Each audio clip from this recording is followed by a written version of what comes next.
Alright, this is the first hay we've baled since this baler's been worked on. This is real light. It's actually second cutting. It's just grass. It's been down since Monday. It's Wednesday now. It's Wednesday, August 29th. So Jared's gonna fire up and I'm gonna ride the baler for a while. I'll manually tie the first little guy that comes out. And okay, these retracted. I better retract the bale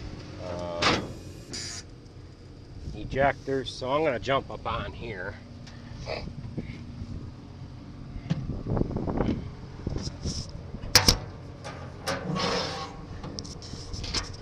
So what we had was trouble with the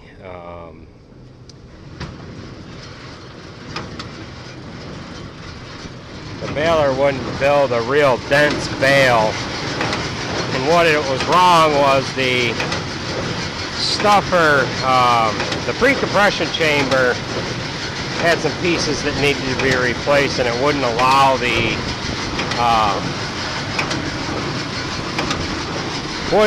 material to come to the top of the chamber.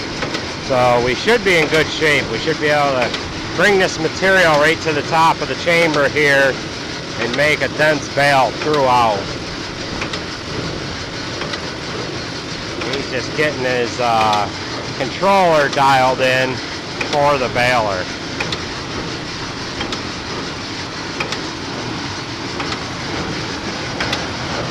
I'm going to let a little bit of a bale get made here. I don't want to make a complete bale, and I'll tie it early. I'll manually tie it by just pulling this mechanism here up.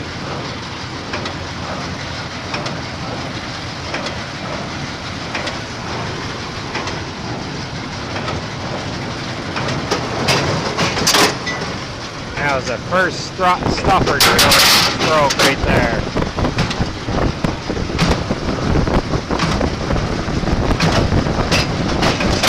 Second stuffer stroke.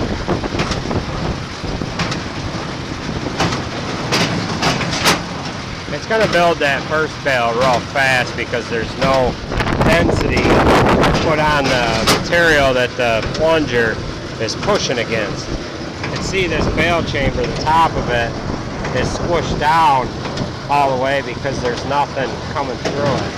Once that material gets back there far enough, it will put enough pressure against them hydraulic cylinders that it'll actually bring it up some.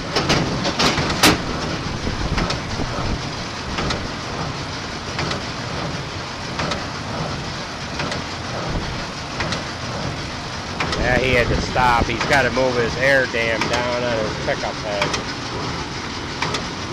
We had that up all the way. So he's going to get back going again here now.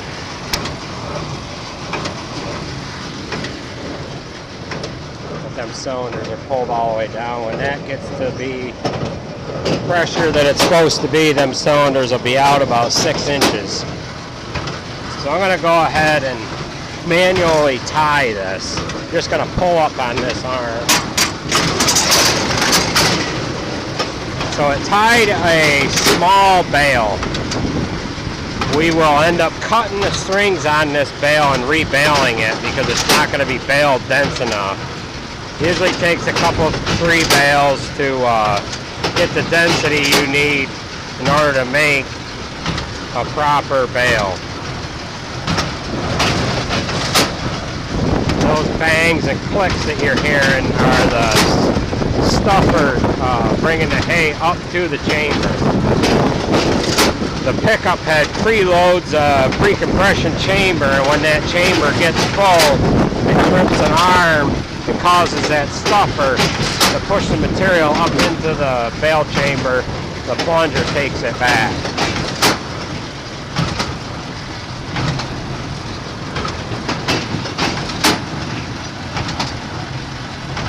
As the material comes through the bale chamber, it runs that star wheel right there.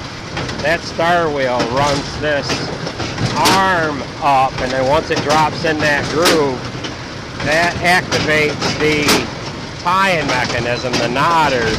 That's when the bale ties. When we want to change the length of the bale, we can go into these other pins to make the bale longer or shorter. This is a very small field. It's only a couple acres. We will be lucky to get one bale made in this field here. He's got something wrong. I don't know, his monitor's telling him something.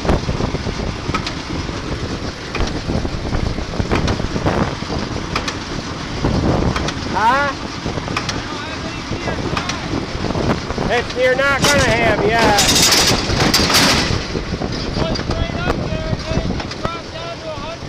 Yeah, we got to let some material run through it. We ain't going to have enough material here to make what we need to make. As pressure dropped off, because what the baler's doing is it's trying to monitor the pressure that it's got against the plunger versus the pressure that's against the bale chamber. And it kind of mixes the two of them numbers together so that it's letting the bale chamber kind of stay at the same pressure, so every bale is made the same density. So it's all the time compensating for how much pressure is put on the plunger or how much pressure is not put on the plunger.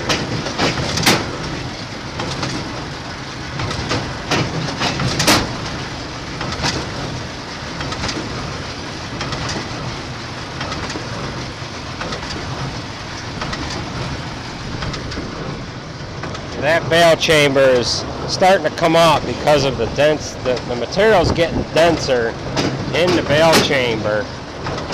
That first bale is just about made here. First short guy.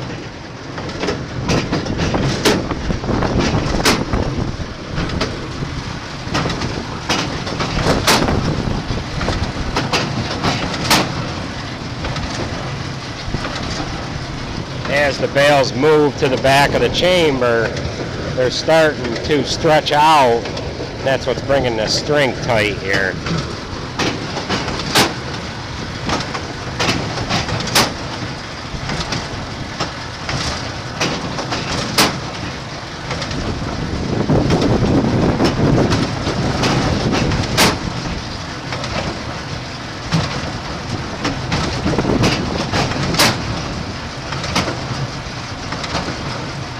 Alright, so we're going to cut the strings on this first bale that came out, and we're going to go ahead and rebale that. Once he stops, I'm going to climb off his baler here.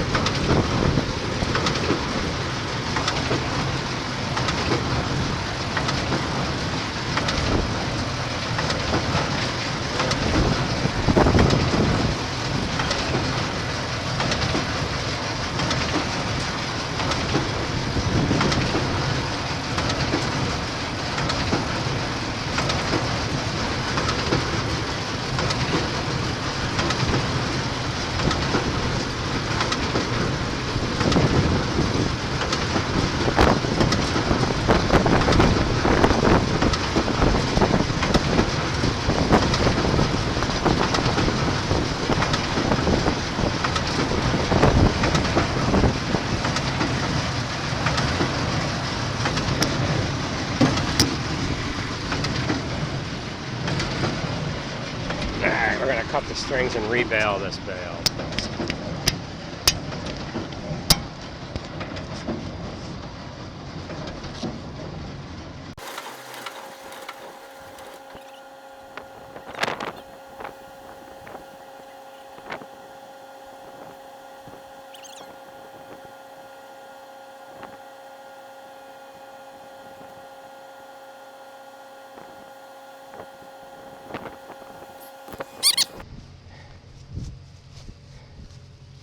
This one here is not quite the bale you want either.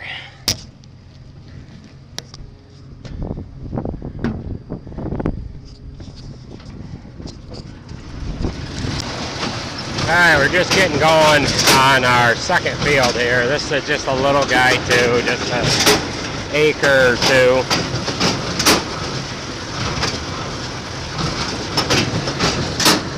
And our first actual full-length bale is getting ready to fall off the bale chute here.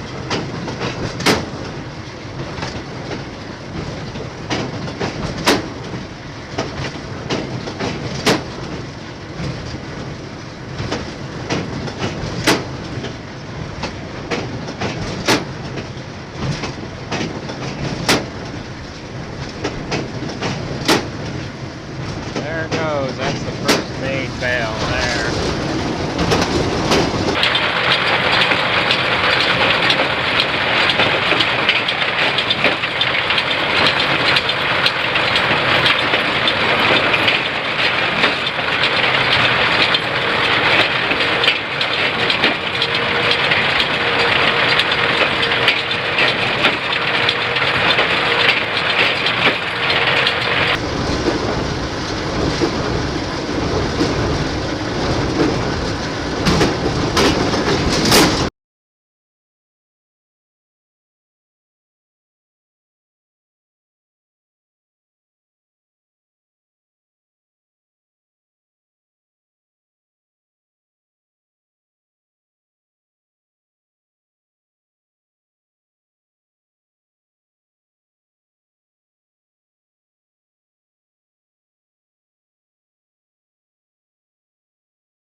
Okay, so we've got two bales made, dropped off the baler, and they are nice, real nice looking bales.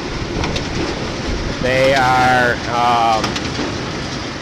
I'm not looking at the consistency of the material that's in them, but the density of the bale. This is just grass hay, we're going to feed it to calves.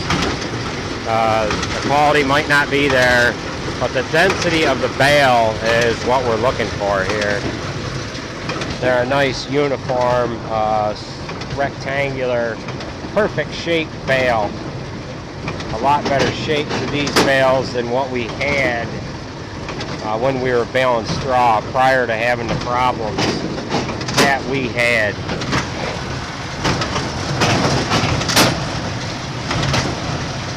Yeah, they're a nice, everything is uniform on the bale. Okay, so we're into our third field. This one's a little bigger, but not much. Another little tiny field. This homeowner ended up buying this whole area here, and he lets us bale the field up above, which was the second field that we baled, and then this one here. At one time there was, I don't know, 10 or 12 acres here, or 8 or something like that.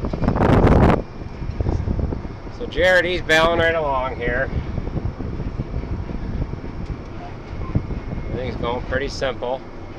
What are you running for pressure? Is that 1400 or 16?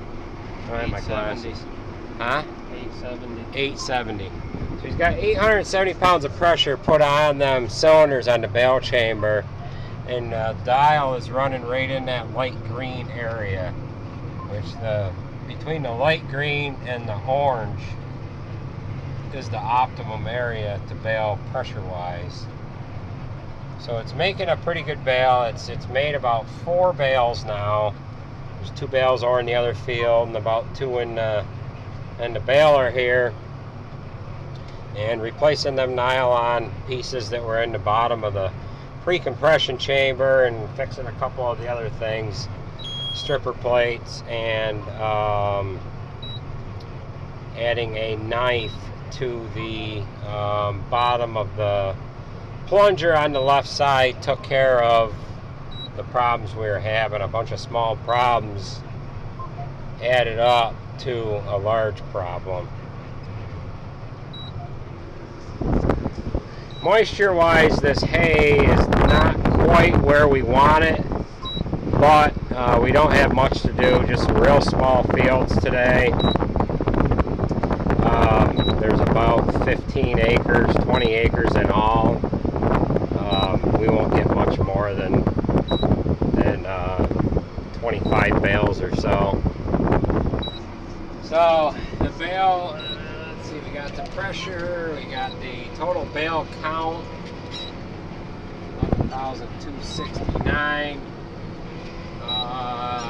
6 bales so far today. It's averaging 24 slices. There's a bale ready to come off the chute there. Well, Jared, he's my oldest son. He don't like the camera, but right now he doesn't have any choice because I'm holding it, right? Huh? Right, Bob? He's the baler operator here. He's been running these big square balers ever since he was old enough to turn a key to start one of these tractors. We were baling basically these same fields. Oh, how old were you when that skid steer broke down? You rode with me the whole day raking the day before. The skid steer broke down. I went and fixed it. One of them other guys started to fix it. They couldn't get it, so I had to go back and fix it. And I left you in the field baling. And then before I knew it, I was still working on the skid steer. And I went back to check on Jared in the field I left him in. He was gone out of that one because he had it done. He drove down the road to the next field and started baling that one. And I would have to say he was probably 8 or 9 years old when he did that. That was on the John Deere 100 baler, which we still have. We bought this baler here 3-4 years ago. And other than the problem we had here just recently, it's been a decent baler. Jared doesn't like it. He'd rather bale with the John Deere. It will take material faster than this one, but this baler, when it's working right, will make a denser bale. Through the straw season this year, I wasn't able to actually say that because it did not bale a dense bale. I was combining, and Jared said, this baler's not baling a dense enough bale here. We got to do something about it. I don't think there's any sense in using it anymore until we get it fixed. So we ended up getting some help fixing it, and that's when the service tech came out from the dealer and noticed some things that we should have noticed. However, we didn't, and sometimes it takes somebody that works on something all the time to notice some things that you might otherwise overlook. That pickup head tire, I just noticed, Jared, on that right side, the rim is bent. Is that still holding air? Yeah. Looks like it's still got air in it. So that's one of the other weaknesses to this baler. That's not the first time we've had one of these goofy little pickup head tires fail on this baler. I don't know what the actual problem with them is. I don't know if they should be bigger, made bigger, or if the rim should be a little tougher. But hopefully we can get through the day with that one. But he claims he's known about it for a while now, and he's kind of hovering that side there and make sure it doesn't go flat.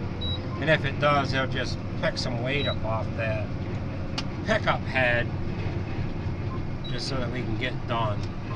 We're supposed to get severe thunderstorm. There's a severe thunderstorm warning in this area right now, and the storm that we're supposed to get moved through the Midwest there, and they got anywhere from 4 to 8 inches of rain. It was quite a significant storm here. It's about 90 freaking degrees out right now too, so it's not all that pleasant outside. It's kind of nice in here, but it's not all that pleasant outside.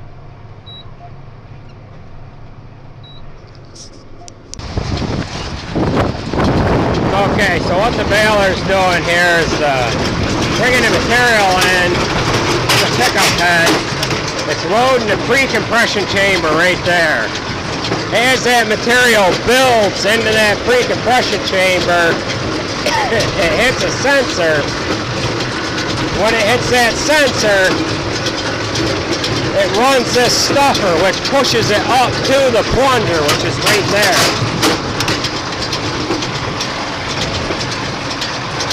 We can set how much material that we want run through that stuffer. There it goes again.